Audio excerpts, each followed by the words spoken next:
Rusty Streetman is one of the newest members of Alba Palms City Council. I sit down exclusively, Rusty, for this edition of Quintin's Close-Ups. And if you haven't already, subscribe to my YouTube channel and download my free Quintin's Close-Ups app in your Apple or Google Play stores. And listen to this interview next week on iHeartRadio. Rusty Streetman, welcome back to Quintin's Close-Ups. Well, I'm happy to be back, Quintin. Yes, Thanks sir. for inviting me. You're welcome. And congratulations on your win. Well, thank you very much. Really appreciate that coming from you. Well, thank you. Well, welcome.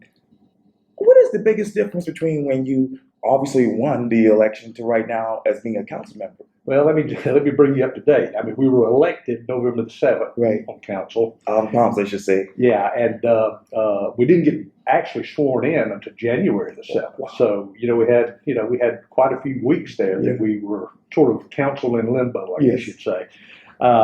We just got through with our first round of committee meetings and had the Ways and Means Committee meeting the other night. We have our first council meeting of the year next Tuesday night. So we're all looking forward to that. We in the committees that we were assigned to, we elected chairman and vice chairman, and we discussed some business. So I'm excited, and I know the other new ones are excited to get this year started next Tuesday night and really start discussing the issues that are important to Isle of Palms. What are the issues that are concerning to Isle of Palms right now in your mind? Well, the highest priority issues we have, and we have a number of them, but we look at the Marina situation. Right. We have a couple of leases there. One where Morgan Creek Grill was.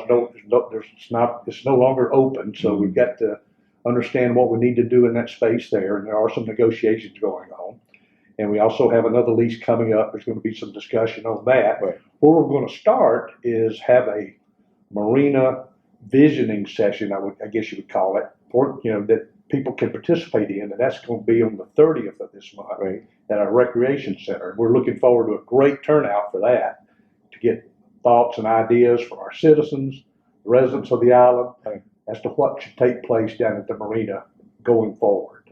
So we're excited about that workshop also. That's a big priority item. Another huge priority item is drainage and stormwater management. And of course, that's not only Isle of Palms, as we've talked before. That really is all over Charleston County, all over the parts of the state, particularly the Low Country. And we've got a lot of work to do there. I know that you talked to Mayor Carroll about that a little bit as well. Yes. And luckily, I'm on the Public Works Committee, and I'm proud to be on that committee. So I'll be one of the committee members that will be discussing a lot about drainage improvements going forward. And we've got a lot of good ideas in place. A lot of work's already been done, and we're in phase 3. Oh, yeah. And, we should see some exciting things, but it is going to take time. And then another priority, probably one that, should have happened earlier, quite honestly, is our public safety building. Oh, yeah. Has some real issues with it. Sure. And so starting this month, we will have our public safety departments, fire department and police department, that will be set up beside the existing building in trailers. Oh, yeah. And we'll be completely renovating that public safety building to make sure that it's in good shape going forward. And it's something that desperately needs to be done. So that's a big project for us as well. And there's a number of other things, but those are huge priority items, I think. And let me get back to the marina idea, because obviously a lot of people, and I should have asked Mayor Carroll this, and I know you just got on council. But when you look at that timeline, what should have been the process in your mind? In terms of what with the marina? Yes, sir. Well, I think we're taking it in the process that it should be.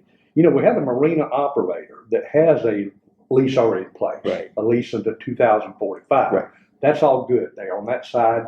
Really, what we're talking about is 2 parcels of land there where the restaurant was, and of course all the way down to where the water sports entity is. Those are the 2 leases that are coming up this year. And obviously with Morgan Creek Grill closing down, there's a higher sense of urgency to try to really get something going on that, so we can hopefully get a nice restaurant back in there. So again, those negotiations are underway. There's due diligence being done on that, and we hope to see some real progress on it.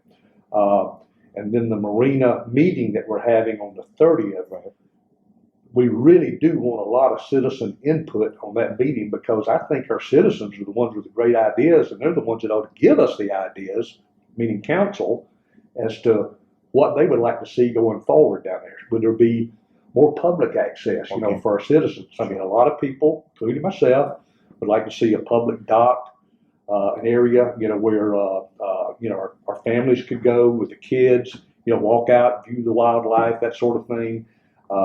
Just peer onto the waterway or whatever. Maybe even a little pocket park or something right there, so that people could visit, and just have a little more access for the residents than what we've had in the past. So we're hoping to be able to incorporate that as well into that plan. So I think we're moving in the right direction at the right time. But we're really excited about getting that workshop next week and seeing what the results of that are as well. And our residents can also go online at the IOP.net website and make comments. If they can't be at the meeting, they can enter comments as to what they would like to see stay at the Marina, what they'd like to see maybe change at the Marina, and what their vision of the Marina might be. So those ideas will be gathered also, and then will be considered along with the public meeting ideas. Obviously, when I spoke with you for Quintin's close-ups right before the election, you talked a lot about RFPs. When it comes to the Marina, how should that RFP be sent out in your mind? Well, we have an agency that handles that for us, and they did that for the restaurant space. And that was about a 3-month process last spring going into summer. That they had the process out there asking for bids, sort of marketing the property. We got 3 proposals. That was it. Now, there was a lot of interest from what I understand, but only 3 actual proposals came in. And of the 3 that came in, council at that time narrowed it down to 1 proposal to go ahead and move forward with negotiations and due diligence. So we'll see how that works out and see if it works out to the benefit not only the city, the citizens who own that property, but also the entity that would like to go in there with a restaurant. You talk about benefits. Let me take you to the new beach laws. Obviously, new beach rules went into effect January 1st, 2020. And I know, obviously, the city of Isle of Palms wants to keep the environment clean and the beach wildlife safe. How are those laws being enacted or being forced in your mind? Well, we've always had a littering law in place, anti-littering. And, so as a result of that, I think we have pretty clean beaches overall. Now, a big issue that came up this past year, and you and I discussed this back in October when we met, was the no smoking ordinance. That did pass. That did end up passing. It is now law as of January 1. That is the law, the ordinance on Isle of Palms. So now there's no smoking or vaping allowed anywhere on the beach at Isle of Palms, and the beach access pass. And so it's awfully early. You don't see a lot of people on the beach right now with beach chairs. But I don't think from what I've heard, I don't think there's been any real need for enforcement at this point. But our chief of police, Kevin Cornett, assures us that, his beach service officers will be on duty. If they see someone violating an ordinance out there, whether it be littering, whether it be the smoking ordinance or whatever, they would take the appropriate actions to make sure that's corrected. It really is going to be, I think at the end of the day, more of an educational thing for people.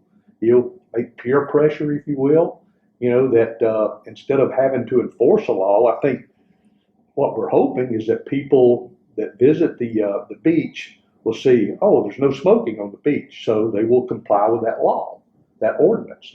So, and if they do that, their own free will and accord, that's great, But if a beach service officer were to spot someone in the act of smoking, they would take the appropriate action. And what that would entail, I don't know if that would be a warning or whatever. That would be up to the chief and his people to decide. But certainly there will be enforcement. And let me take you back to obviously the Alva Palm City Hall, because really right next door Yeah. is the construction on the project to improve the intersection at the end of Alva Palms Connect and Palm Boulevard.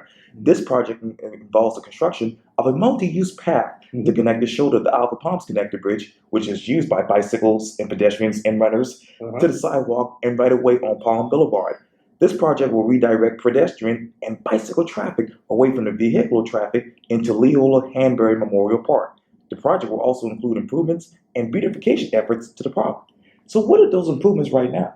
Well, they've started that project already. I mean, amazingly, I think 2 days ago, I had been to a committee meeting at City Hall, come out of the meeting, and they're ripping the old sidewalk up. I mean, it was just that quick that it got done. And this is funds that were available to us from the state, and made available. And we just think it was a great idea that we got the funding for it. And now what's going to happen when you come off of that connector, whether you're a runner, biker, pedestrian, whatever, you're going to be able to kind of divert yourself through the Leola Hanbury Park, and it's just going to make it easier for not only the bikers, the runners, the pedestrians, but also for the traffic to keep flowing as well. I think it's going to look great. I mean, I've seen where they've already started, putting in the form and ready to go with the sidewalk down the side beside the public safety building, and the public works building, and it will move right on around. I don't have a diagram with me. I could show it to you if I did, but it really looks like it's going to be very aesthetically pleasing, and also something that is very practical for anyone who has an active lifestyle. Yes, indeed. Yeah. And will this be done by the time summer gets here? Oh yeah, I think the way they're moving, I would think so. Yeah, I think the real forecast for that would be to get done pretty quickly, and along with it is going to be a nice facelift, much needed facelift for Leola Hanbury Park, because it's in an area where it doesn't get a lot of foot traffic as it is, and part of that because of the lack of access to the sidewalks.